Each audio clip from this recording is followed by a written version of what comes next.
come to the final presentation of 2014. This is number 52.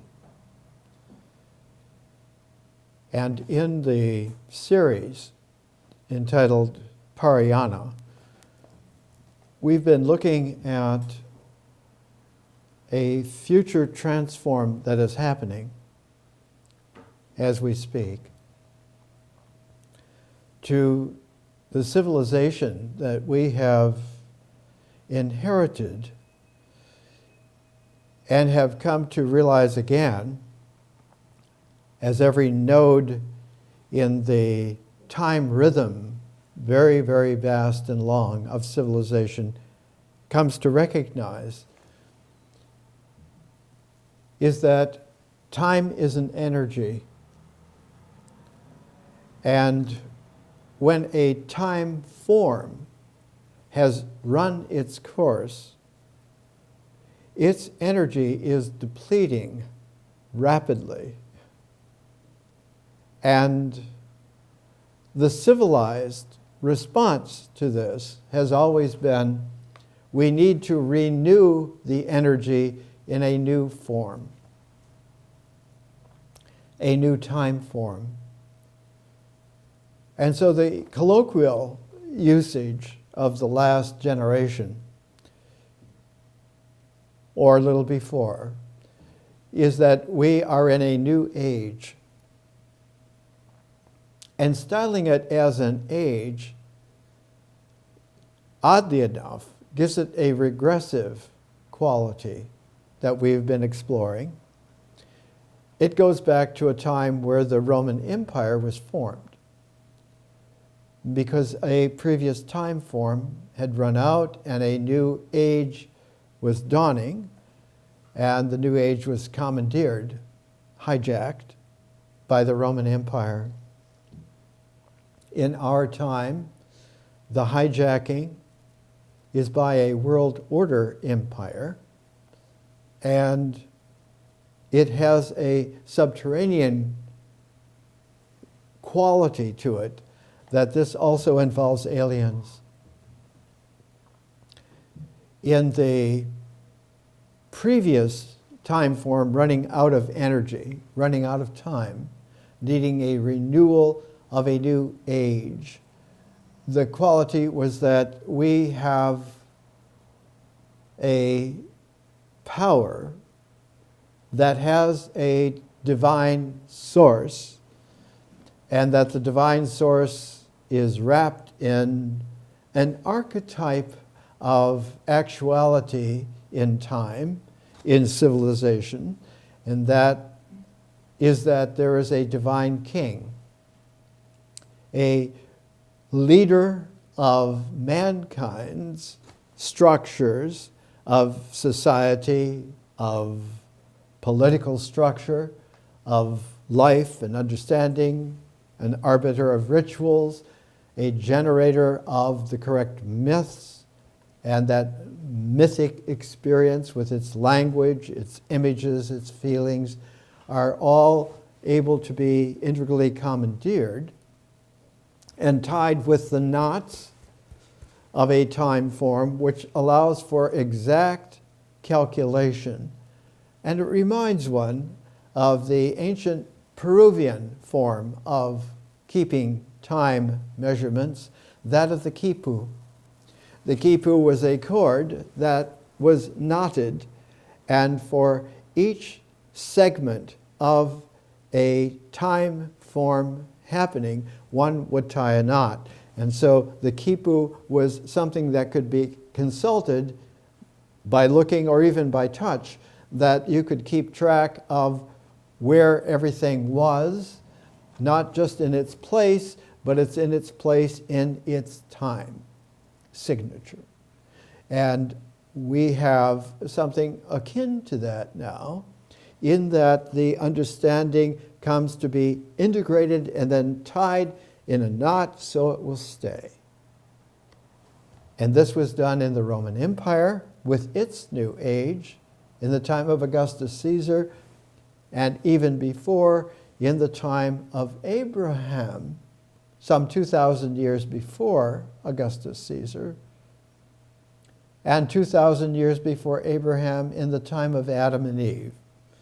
And so this whole heritage of a massive cluster and complex of knots on every trajectory, every vector that is of possible value in civilization has now been brought together, bundled, as it were, and that all of this has been put into a cyclic, circling, encircling quality called a circuit now, so that the power will flow and the switch will turn on because it is cued to that dynamic.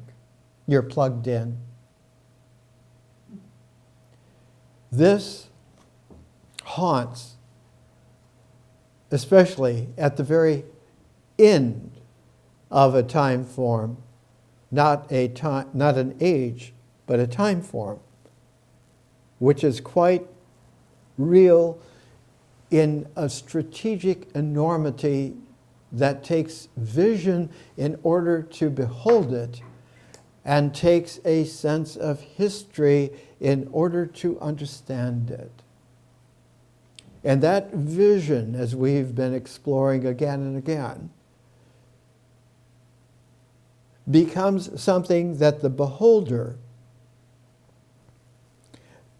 patiently in learning to look within vision rather than to look at what is being given, what is being represented, what is being instructed, following the complications to the knot, to the integral only, limited. This is how everything works and stays together because it works by staying where it's put. The knots, to those in vision, are obstructive, false puzzlings. They are dividing everything into jigsawed pieces that will fit into that picture, but that picture is indeed something artificial, and the most artificial signature that one could come up in terms of a mythic experience is that it is a mask, not someone.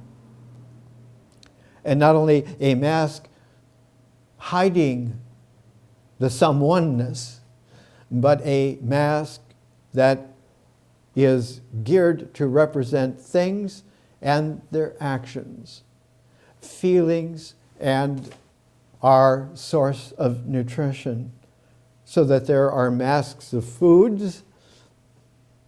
One can do a watermelon mask. One can do a grape mask, etc.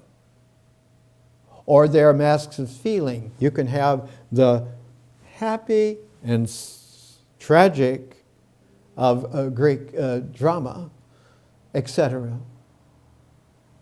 And in the Learning Civilization program that we have, at last, long last, masks of food and masks of feeling interface together, back to back, so that the imaginative wearer of that pair of masks is able to establish that they are a presence rather than the source of either or even of both those masks. That one is not defined by what you eat or what you feel, though to some great extent it gives a definition in terms of identity.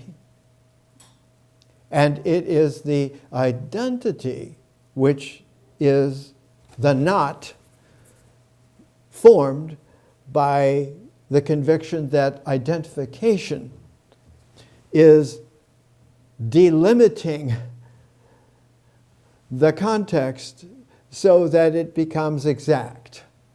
And one can then have an identification which is more and more accurate in all of the terms of identity, and that the uber identification is that I am I. A equals A, and that for sure. This quality of identity is extremely difficult, and one of the great books of the 1960s, about now 2 generations ago, was by a man named Frantz Fanon, and it was Black Skins, White Masks. And it was about the Caribbean blacks who were African, wearing the masks largely of French or British or Dutch or whatever colonial Spanish, whatever powers had come in as colonial powers and had then established that this island is thus and so, and that it must be thus and so. And one of the archetypal islands in the Caribbean that had this was Haiti, French, one of the prizes of Napoleon in his world empire building. Frantz Fanon's teacher was a man who was born on Martinique, and his name was Aimé Césaire. And he lived to be almost 95 years old, born in 1913, and passed away in 2008. Aimé Césaire is one of the influences on a still living very great poet. His name is Will Alexander, and he's born, raised, bred, roams still in Los Angeles, but has resonances increasingly in other parts of the world, but has a literary heritage that has a great deal of the Aimé Césaire surrealist quality, which, though born in Martinique, became extremely talented as a young man and went to Paris to go to a lycée, to school, and eventually worked his way up so that he became quite a significant figure. And by the time that he was in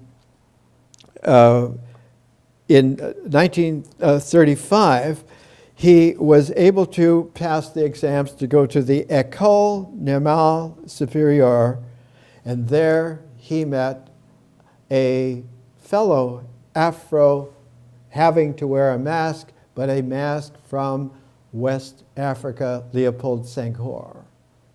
And the two of them and a third friend formed a publication, a magazine, and it was French, en français, and it was L'étudiant noir, the black student.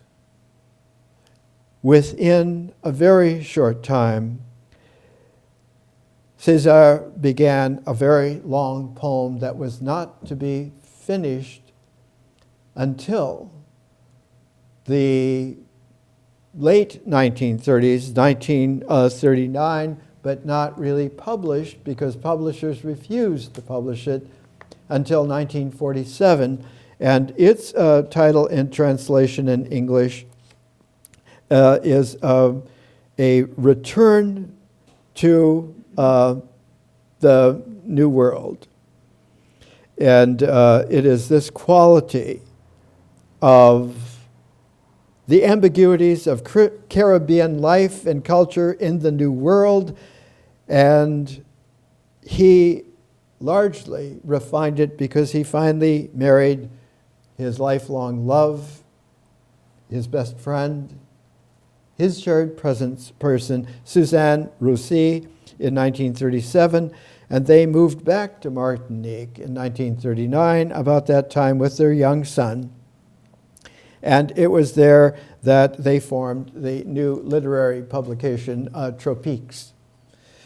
And they were out to show that there was a much more legitimate identity for them, because they could take off not only the colonial mask, but they could take off the white mask as well. The European style of not just colonizing a place, but of colonizing a race. And that this extended in a very surreal mode, that once one was able to transcend the limitations of a place and of a race, you had a leg up on being able then to disinvolve yourself in the corrupt involvement, the forced involvements in all kinds of deceptions. And so one became aware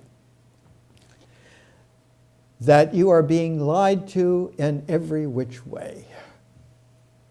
And thus, it gave a new quality of understanding that freedom is something which is scalar.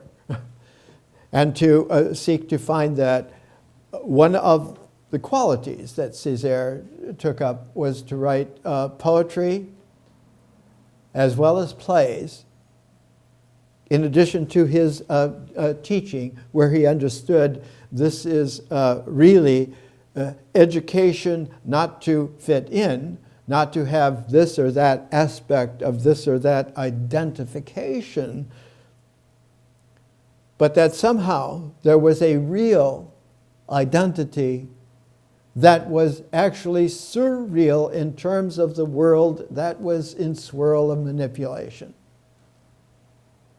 Césaire was extremely powerful in his influence on Will Alexander, who at the same time, being born and raised in South Central LA and at home on the vast network of streets of Los Angeles, where there is no holding colonization at all. Hardly anyone out of 16 million people would think of Sepulveda Boulevard as being the old fence line of the Sepulveda Ranch, running from Palos Verdes into the San Fernando Valley. One rancho, one family complex. Los Angeles does not have a traction with almost all of the false identities. And as a consequence, it's unlike almost any city in the world now, but is very like a city that was problematically the greatest city of the ancient classical world, and that city was Alexandria in Egypt, which was Egyptian, but founded under a Macedonian Greek, not even Athenian Greek, but Macedonian, which is really in what we would call today closer to what Yugoslavia was. But it also had elements of Judaism heavily involved. It had trading routes that reached all the way from India to Ireland and through the Straits of Gibraltar, following the old Phoenician routes all the way down the coast of Africa and up the coast of what is today Portugal and Spain, and into the Black Sea and into the stretches of the Red Sea, down into Africa, especially because for 5,000 years the high civilization of Egypt was African. African to the extent that the most powerful of the early influences in the pharaonic line was a pharaoh named Zoser, who was a black African Egyptian pharaoh, and whose right-hand man was not only his personal physician, but his royal architect, Imhotep, also a black African. So that you had this quality where the deepest roots of classical Alexandria were Egyptian. So much so that the Alexandrian dynasty, the Ptolemies, heavily styled themselves to look like ancient Egyptian pharaohs. And so this quality of a black African root to the Alexandrian, almost colloquially a polyglot world civilization, a swirl, but it was a swirl with a Greek Hellenistic spoon, not just Greek, but Jewish Greek, Hellenistic.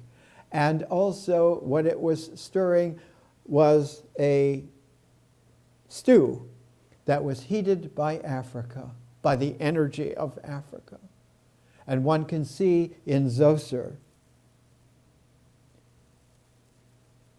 his architect Imhotep together like the physician artist of the wizardry of eventually millennia later, a Merlin.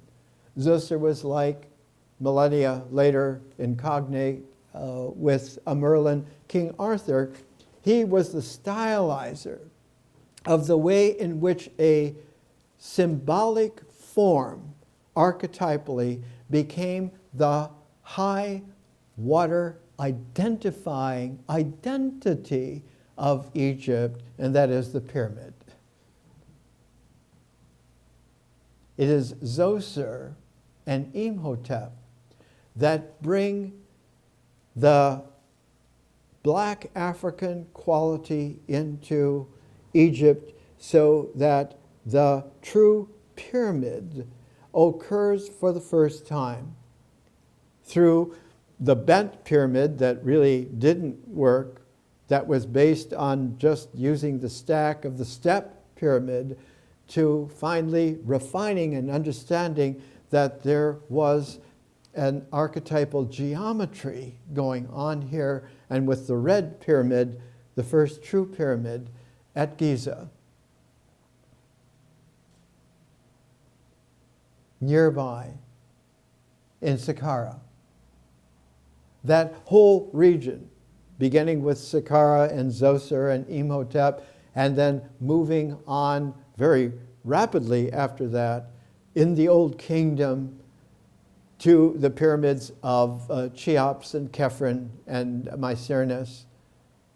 And one began to understand that here the quality was that reaching from earth into the heavens, and that the constellation of Orion, with the belt of Orion being the great pyramids. And one began to have the sense that there was something here, that there was indeed a hidden identification and identity, really alien to the false cultures that were developed exclusively in trying to dominate and to limit the world of our, quote, normal surroundings.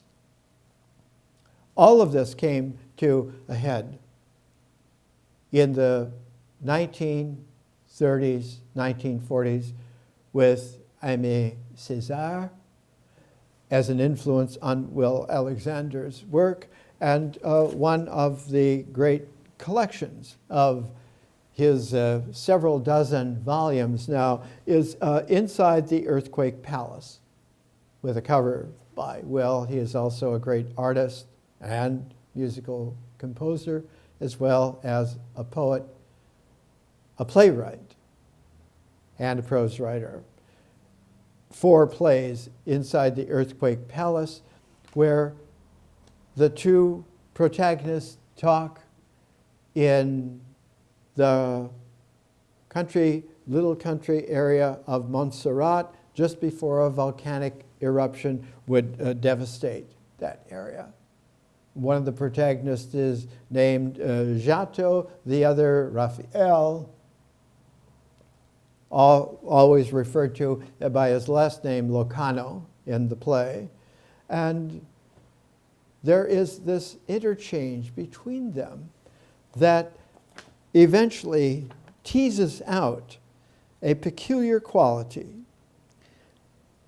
Act 1 of 5, rumbling noises, slight shaking of table and 2 chairs. Giotto and Locato are seating across from one another, intently conversing, sipping from glasses of spiced rum under falling cinder and orange-red lights. Giotto looking down at his folded hands, even if I perish by inhaling the sulfurs, I'll be illuminate in defeat. I've felt I've escaped the lists, Mr. Locato.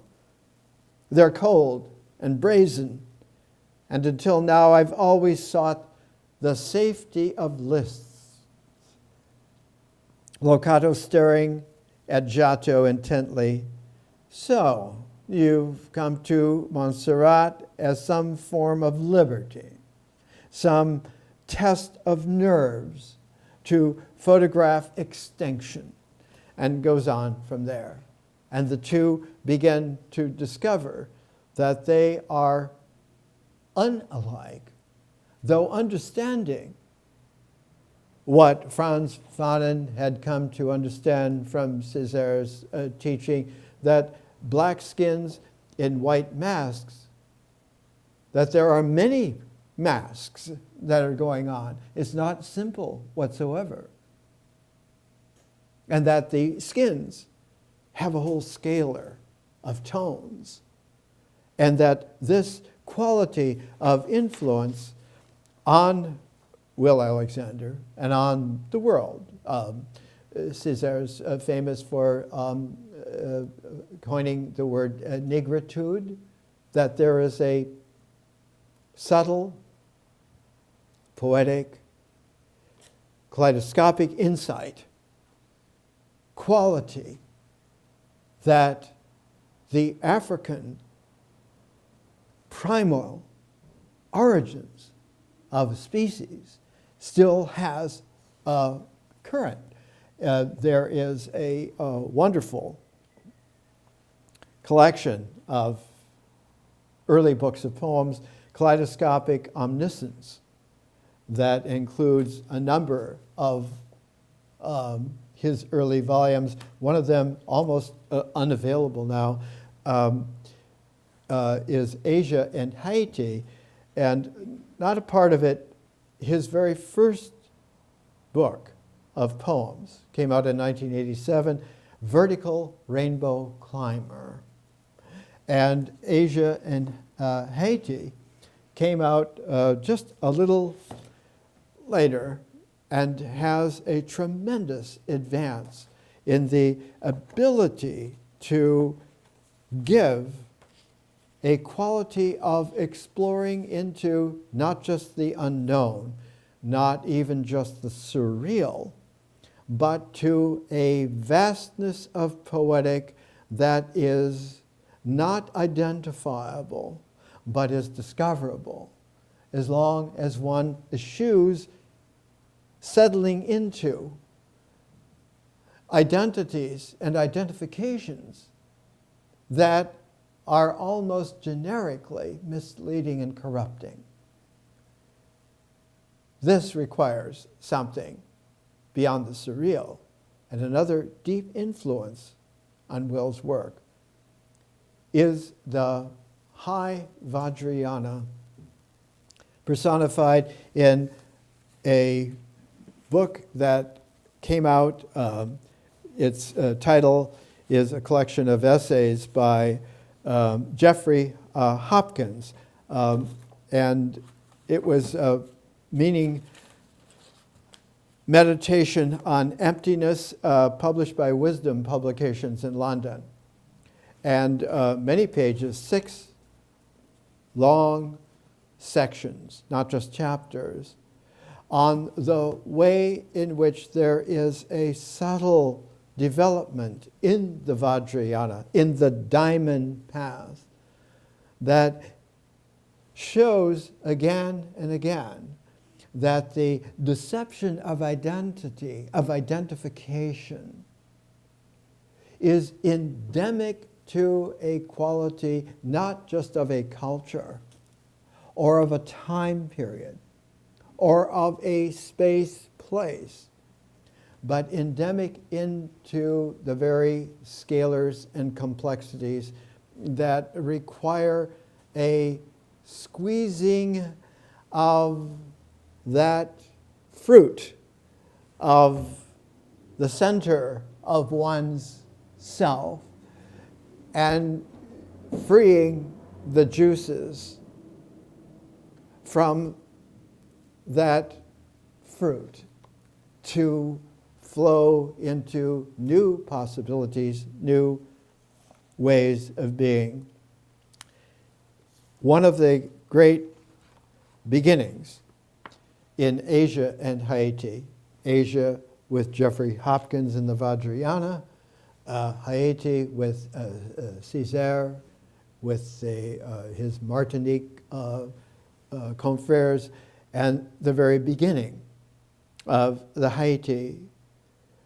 There's a quotation from Maya Deren's great work on, she did a wonderful work on the origins and meaning of voodoo and so forth.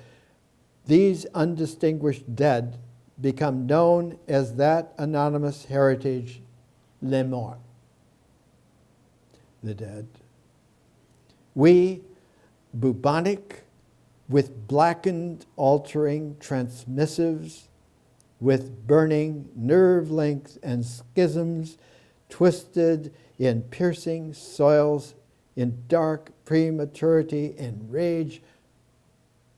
We are dead. We, the pressure and the cyclone of Haiti. Savage with usurpation, with claustrophobia by scarab, by blood loss and groaning, we who've taken spikes from our entrails, from suns we've had exploded in our nostrils, we who were spawned in harassment, in catastrophic silicate meanderings, in acidic neutral complexity. This quality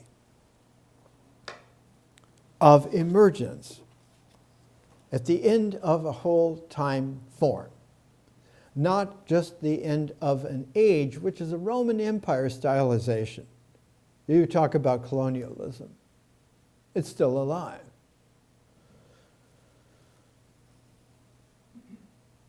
You can check on your Al Jazeera channel of your TV today. They have a whole series on the battles that Pope Francis is fighting with his own structure in the Vatican. He refuses to live in the Vatican. He lives in a hotel room. He will not take the royal pontifical car. He drives with a driver in some old car, a man of the people, who says the entire curia, that selective body, have become manipulators and are corrupt and have been for generations. They own, just in the city of Rome, 24,000 buildings. The rental they get is close to $900 million each year.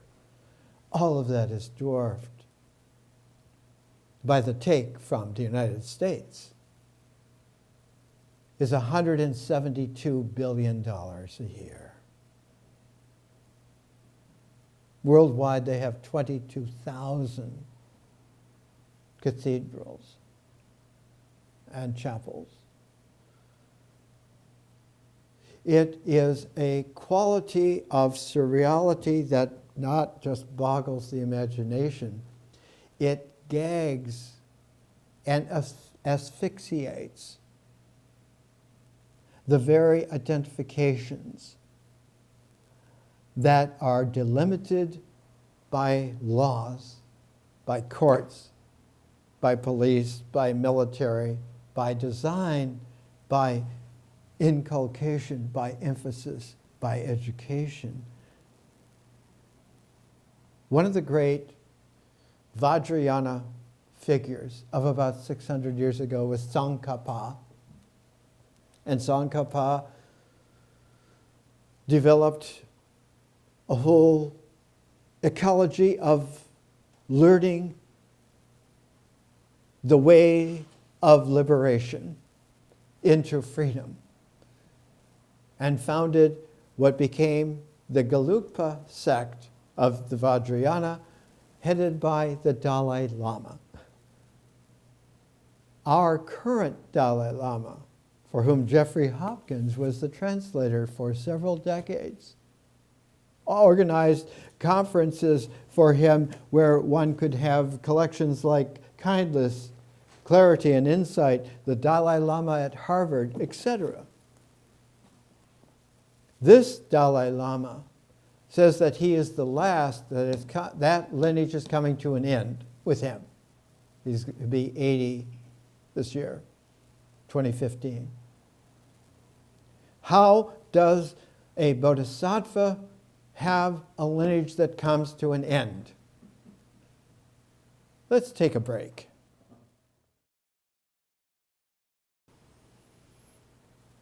Let's come back to our exploring of the ancient alive, not in the present, but in the presence. When you exhume present out of a time form, you get a continuum. There is no present. And what distributes throughout that time form's energy is presence. The closest angel in heaven to God is the angel of the presence.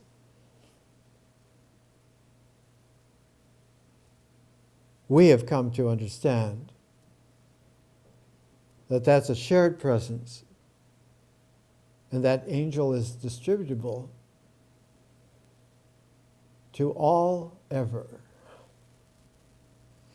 This is a painting done on Hollywood Boulevard over many years by an African American named Joseph. And Joseph was the head book buyer for Book City, a huge used bookstore. They had a branch in North Hollywood as well, in the San Fernando Valley. But the Hollywood Boulevard Book City was the used bookstore on the scale that the original great Pickwick was for new books. And Joseph was the head book buyer for a whole generation of used books on every conceivable subject in the world and beyond. On Hollywood Boulevard, you had to cover a lot of beyond, along with the world in all of its kaleidoscope. The title of this painting is Gabriel's High C. For the end of a time form and the beginning of a time form, Gabriel, from heaven to us direct, blows his trumpet. He blows not a note, but he blows a jazz riff that you can only hear if you can hear jazz that takes blues and puts it into a new rhythm. And that new rhythm in blues ain't rock and roll. It's soul music. It's that quality that you find in the wonderful black American music, that the lyrics roll in a new way. And one of the great protagonists of that was Chuck Berry.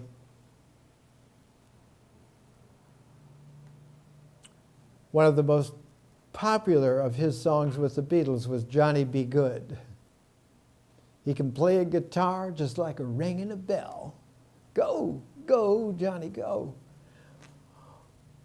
But for those of us who were alert kaleidoscopically in the 1950s,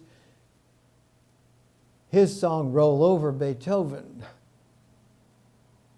Tell Tchaikovsky the News, they're rocking in 2 by 2. You reel and bop and move it over, and it's that quality that is there in Joseph's life. He was the only person on Hollywood Boulevard who understood the mad goddess of complexity, his girlfriend, who went by the ancient Egyptian name of Nefertiti. There wasn't anyone who knew her real name. And she was the reincarnation of Nefertiti. And she insisted that Joseph was really that figure who was anciently the quality of her mate. And that all he had to do was to recognize his great archetypal significance. She was disturbed when he gave me the painting of Gabriel's High C. I ran a bookstore on Hollywood Boulevard from 1976 through 1981, and then went back to full-time being a teacher of wisdom. Will Alexander is one of those great figures for whom he understands the ancient archetypal origins, but understands that they are coursing through presence into a kaleidoscopic future. The very title, kaleidoscopic omniscience. The very sense of a vertical rainbow climber. The quality in this slender volume, exobiology as goddess, with one of his paintings as a cover.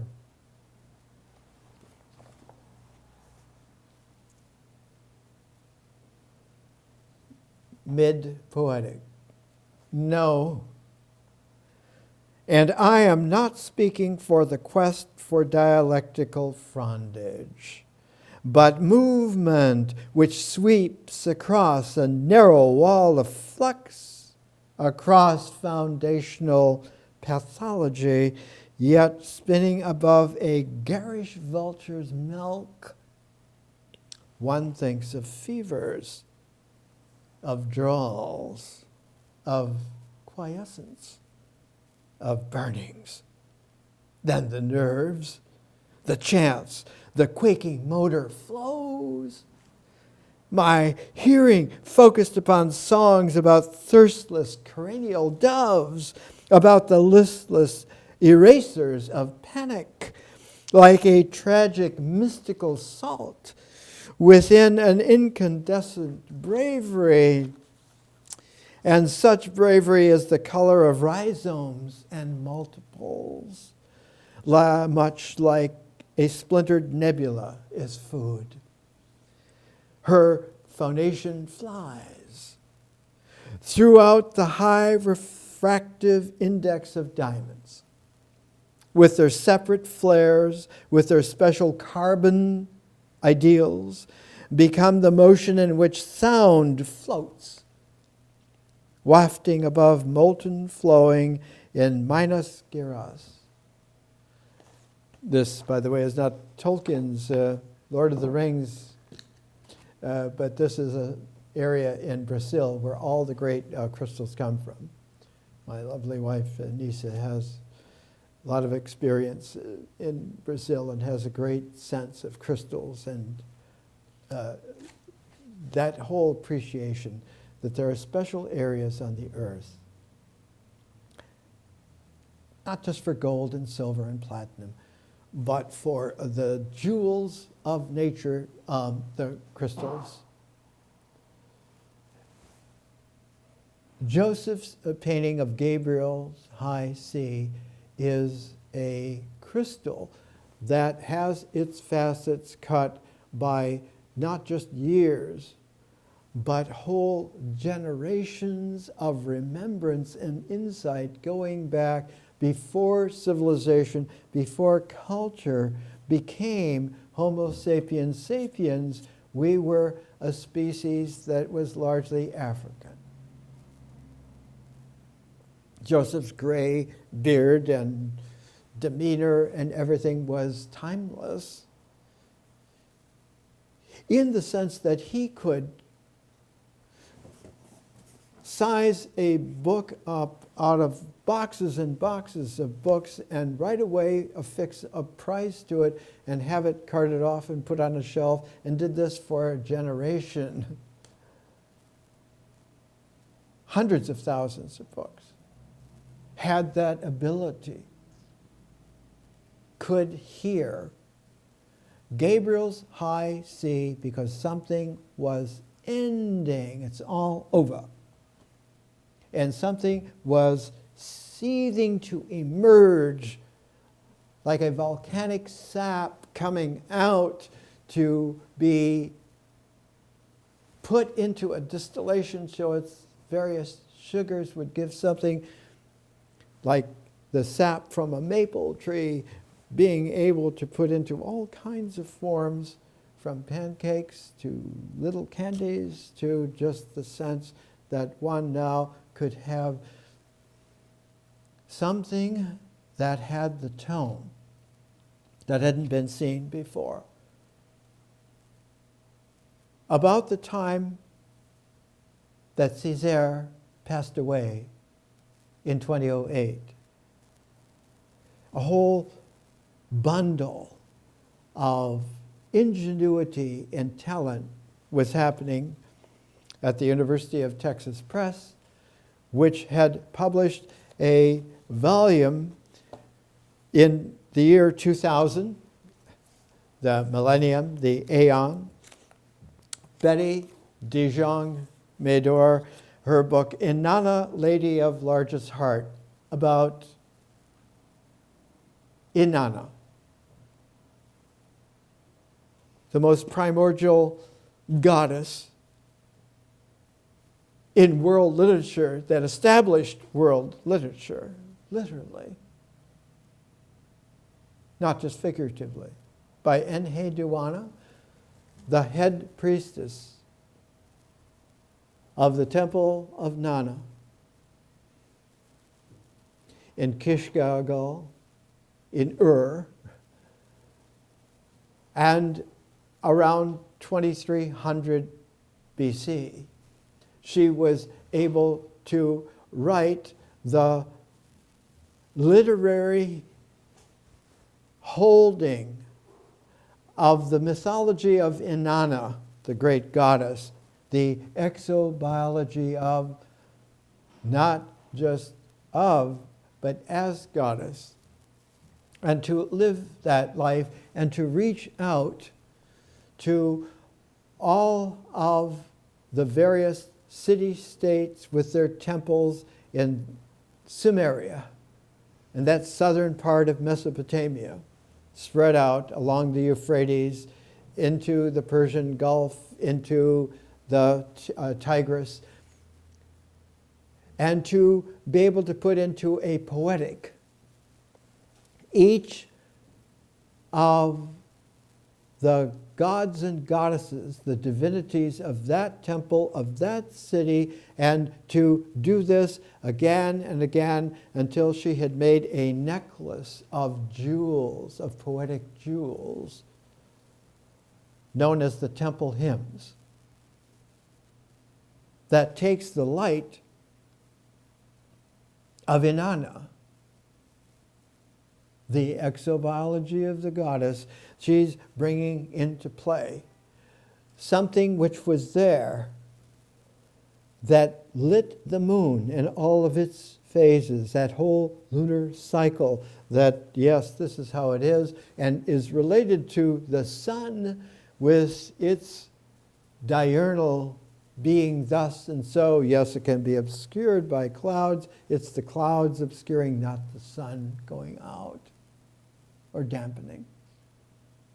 And so the moon and the sun, the publishing house of Asia and Haiti, in fact, is Sun and Moon Press in Los Angeles. One sees in all the Tibetan tankas the sun and the moon in the upper angles.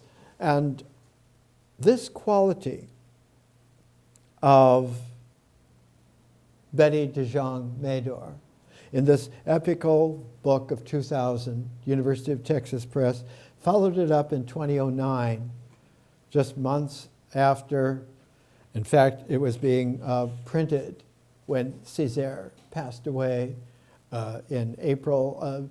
His birthday was in June. He would have been 95 years old. She translates the temple hymns. The quality that is exceptional in this is how she begins. The first temple hymn, even though she is the high priestess at Ur, enormously talented, having the background and the backing of her father, Sargon of Akkad, who founded the entire dynasty, who took the power out of the millennial hands of the Sumerians and put it into a North Semitic reforming, recalibration of Akkadian. Its location still has never been exactly found. Many things are still hidden, soon to come out. Not quite yet. The first to found what we would today call a grand world-scale international empire, stretching from the Cyprus island in the Mediterranean to the Indus River watershed in India, 4,400 years ago. 4,400 years ago. 4,000 years before Shakespeare was established.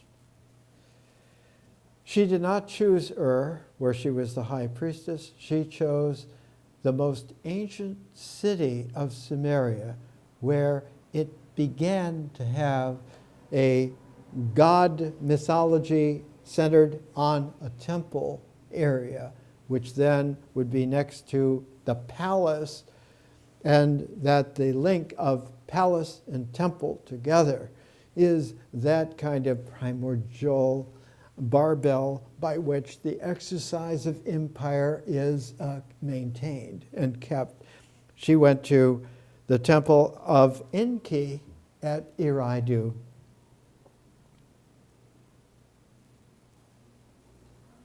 Translated by Betty DeJong Medor. Just a few lines. Before any Duana could fix the order of her collection of temple hymns, she had to make a decision which one to begin with. And she has this quality which comes through.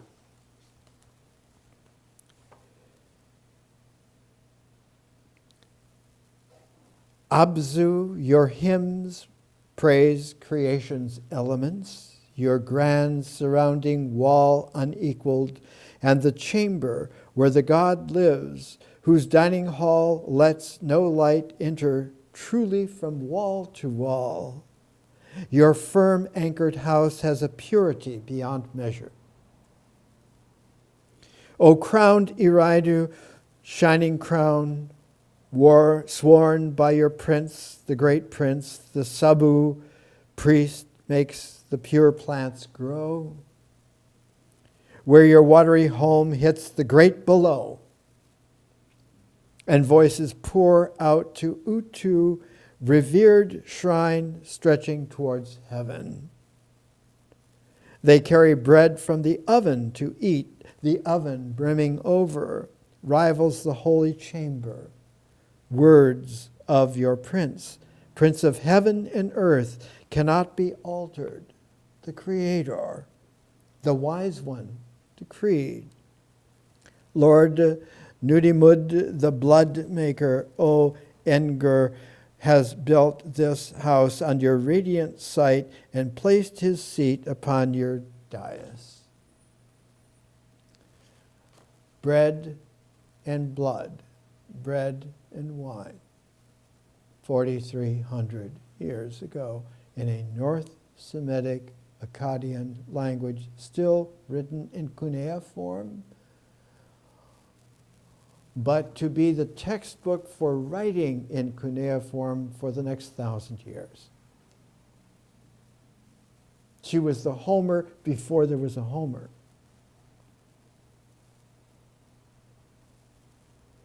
Homer, who was a contemporary of King David, who was the first to write an elegant, poetic Hebrew, the Psalms. And Homer, the first to write an elegant, written Greek.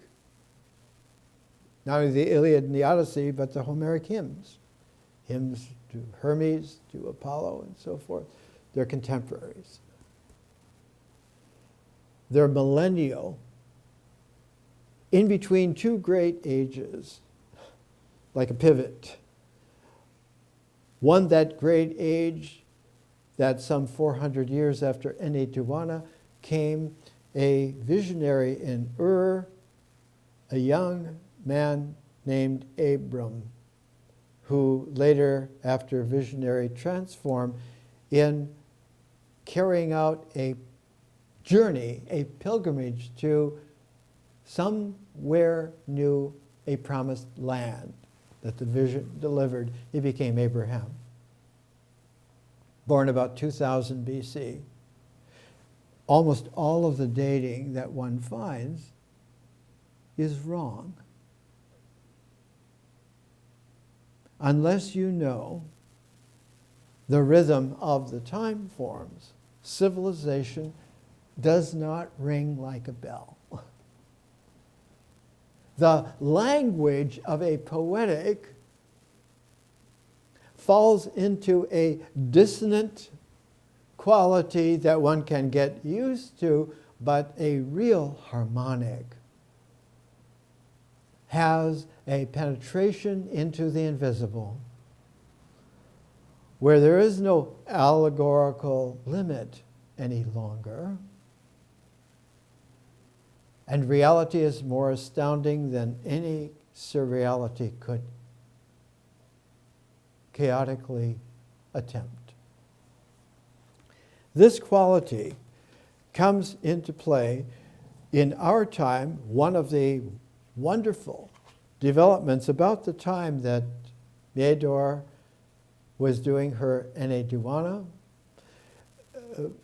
humming the blues inspired by Enedwana's songs to Inanna, published in Oregon.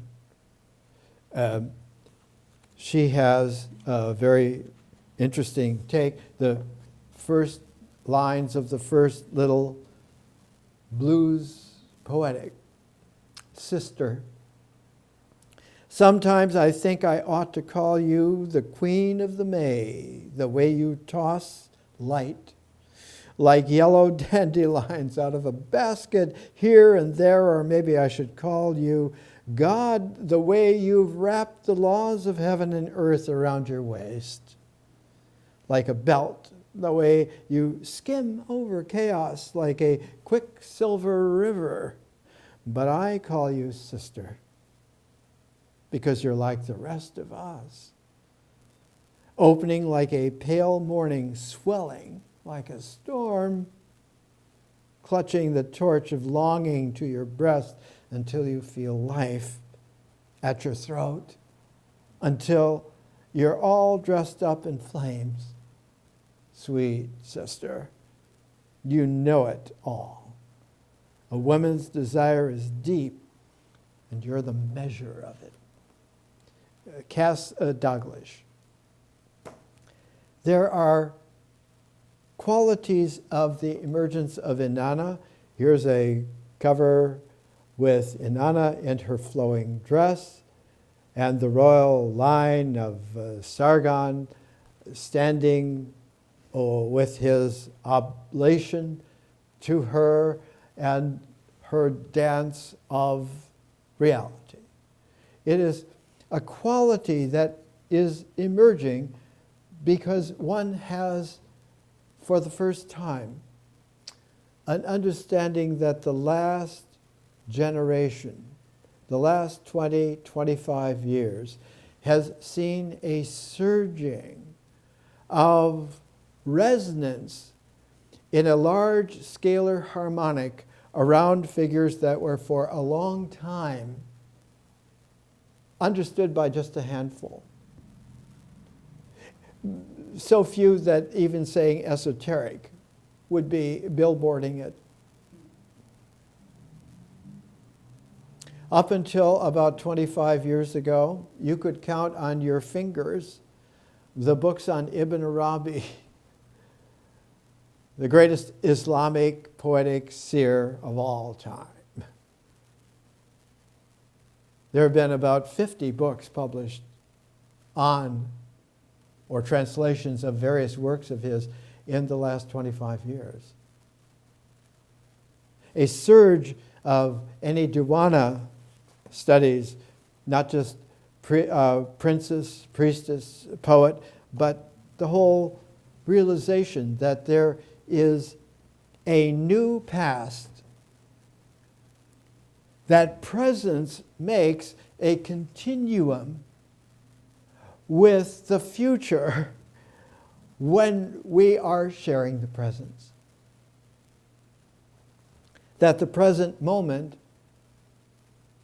is the archetypal form of lying about time, about the fact that it is a first dimension, that it brings dimensions into play, and that that play is part of the dance of the real. This is a quality that is stifled, and when it becomes stifled, it becomes a real threat to the recently acquired empire, the world empire. Just like now, a new world order is threatened because its so-called sourcing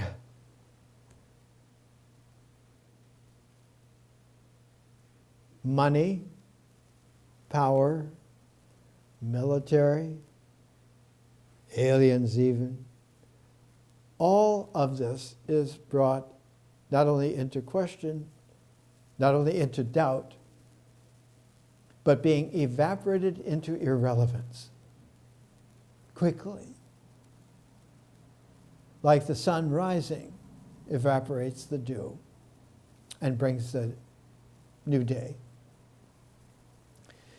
In those situations, there is always some seer who has been given a feminine wisdom in a masculine tone of exploration, so that there is an incredible balance going on, whose language then has a particular kind of poetic flow of presence, because it came by being raised, refined again and again by a shared presencing.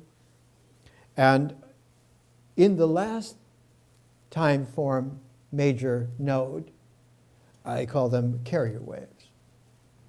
The figure who said the end has come in the grandest way. At the time, that grand way was called apocalypse. St. John in Ephesus,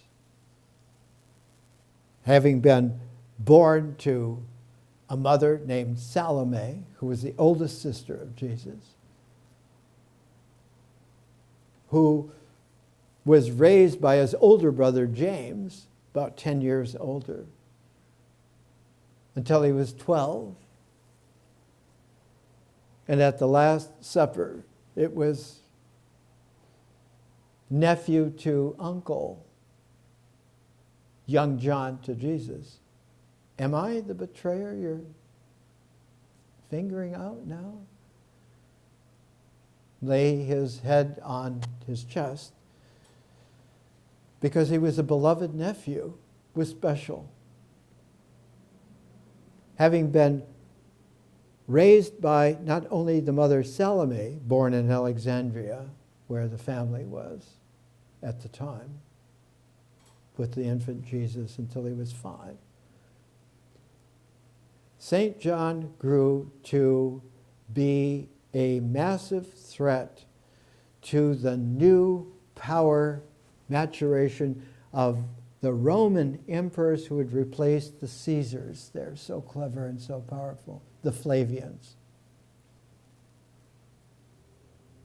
And the founder Vespasian had 2 sons, and the older son, Titus, was the one in charge of the destruction of the temple in Jerusalem, the city of David. David's palatial, just below the temple. Then again, that barbell of complexity. The younger son's name was Domitian, and he made sure to poison the older brother, Titus, who only reigned for 2 years, because his lady fair was Jewish. Domitian took umbrage against the tutor of St. John, who was Mary Magdalene, and he built a temple to himself in Ephesus, right next to the ancient center of the whole cult of Artemis and her long, 900-foot-long temple in Ephesus. And this is the face on the colossal statue of Domitian in Ephesus, meant to silence forever the influence of St. John and his tutor and the whole development. And this is the arm, only the head and the arm of Domitian survive. The arm is over 6 feet tall. He exiled St. John to the rocky island of Patmos off the coast of Asia Minor, thinking he was unable to bring death to St. John in Rome, and it's there on Patmos, that final death in life, exile, that he wrote the Apocalypse. But at the same time that he was writing the Apocalypse, the book of Revelation, the fruition of that Greek language that he had pioneered, along with another confrere named Apollos in Alexandria, together for about 12 years after they laid Mary Magdalene to rest. They don't say she died. The Greek word is komesis. That whole quality was brought back into light in the late 190s, early 200s AD by a genius woman named Julia Domna, who married an African Roman emperor, Septimius Severus. He was masterful at being able to be complexly victorious in the kind of plotting that it took in Rome, but he had the African insight that all of this was a game of masks and that he was never confusing himself with the actuality that needed to be done, and so he was a very effective ruler, and his home city of Leptis Magna was so disregarded that it became a Roman equivalent with the Egyptian Amarna. Akhenaten, the husband of Nefertiti, and their whole center was forgotten, so was Leptis Magna. The way in which the sculptural frieze shows Julia Domna, she's holding up the caduceus, because she in Septimius Severus, this is her in detail, co-opted all of the wisdom literature of the Middle East, from Alexandria into Palestine, into everywhere that the Roman Empire could, and they took all the books and destroyed all the copies, so that wisdom was severely truncated and left in the hands of just a few. And when we start next week in 2015, we will take that presence and evaporate the present as a now that divides future and past, where our presence restores the continuity of the future and the new past, a symmetry that resonates into a harmonic. More than. Bye.